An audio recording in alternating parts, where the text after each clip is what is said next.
Walang bagyo pero asahan pa rin ang mga pag-ulan sa malaking bahagi ng bansa ngayong araw dahil pa rin sa habagat at mga localized thunderstorm.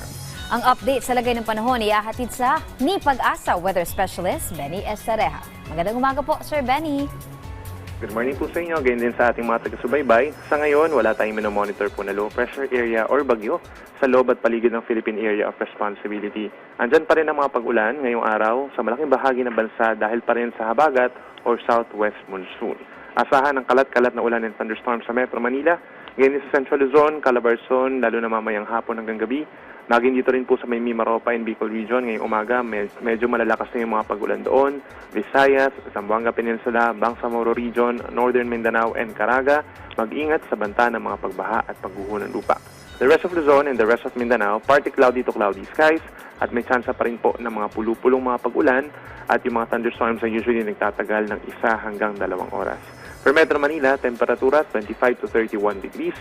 And so far, wala rin po tayong nakataas na gale warning or babala sa mga delikadong alon. Yung mga latest mula dito sa Weather Forecasting Center ng Pag-asa, balik po sa inyo. Maraming salamat Pag-asa Weather Specialist Benny Estareja.